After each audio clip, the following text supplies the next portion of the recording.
നമസ്കാരം, കൊട്ടാരക്കര മീഡിയയിലേക്ക് സ്വാഗതം. തരുൺ മൂർത്തി സംവിധാനം ചെയ്ത തുടരുമെന്ന ചിത്രത്തിന്റെ കഥ കൊടുങ്ങല്ലൂരിൽ വെച്ചുണ്ടായ അനുഭവത്തിൽ നിന്നാണെന്ന് വെളിപ്പെടുത്തി തിരക്കഥാകൃത്ത് KR സുനിൽ. ഫോട്ടോഗ്രാഫറായി ഇദ്ദേഹം ഒരു യാത്രക്കിടെ ഉണ്ടായ അനുഭവത്തിൽ നിന്നാണ് ആ സിനിമ ജനിക്കുന്നത്.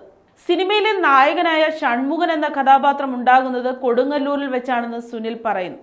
ഏകദേശം 12 വർഷങ്ങൾക്ക് മുൻപ് കൊടുങ്ങല്ലൂർ പോലീസ് സ്റ്റേഷന്റെ യാർഡിൽ കൂട്ടിയിട്ട വാഹനങ്ങളിൽ ഒന്നിലേക്ക് വളരെ സങ്കടത്തോടെ നോക്കി നിൽക്കുന്ന ഒരു മനുഷ്യനെ അദ്ദേഹം കാണാനിടയായി. ആ വ്യക്തിയാണ് ഷൺമുഖനായി അദ്ദേഹത്തിന്റെ മനസ്സിൽ രൂപം കൊണ്ടത്.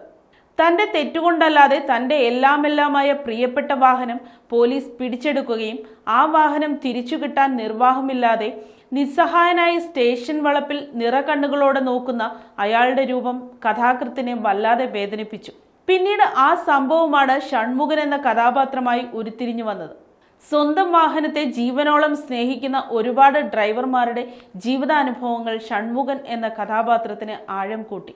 പിന്നീടുള്ള ജീവിതയാത്രയിലാണ് തുടരുമെന്ന സിനിമയുടെ കഥയും ഷൺമുഖവും ഒക്കെ പൂർണ്ണ രൂപത്തിൽ മനസ്സിലേക്ക് എത്തുന്നതെന്ന് ഒരു അഭിമുഖത്തിലാണ് സുനിൽ വ്യക്തമാക്കുന്നത്.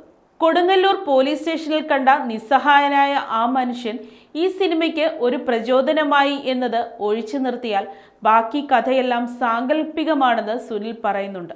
തുടരും സിനിമയുടെ തിരക്കഥ തയ്യാറാക്കിയിരിക്കുന്നത് KR സുനിലും സംവിധായകൻ തരുൺ മൂർത്തിയും ചേർന്നാണ്. സുനിൽ ഒരു പ്രൊഫഷണൽ ഡോക്യുമെന്ററി ഫോട്ടോഗ്രാഫറാണ്. ഫോട്ടോകൾ തേടി അലയുന്ന അദ്ദേഹത്തിന്റെ യാത്രയിൽ കണ്ട പല ജീവിതാനുഭവങ്ങളും തുടരുമെന്ന സിനിമയുടെ കഥാരചനയെ പിന്തുണച്ചിട്ടുണ്ട്.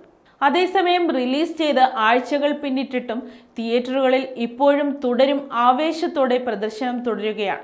മോഹൻലാൽ ശോഭന കൂട്ടുകെട്ട് വീണ്ടും വെള്ളിത്തിരയിൽ എത്തിയെന്ന പ്രത്യേകതയും തുടരുമെന്ന ഈ ചിത്രത്തിനുണ്ട്.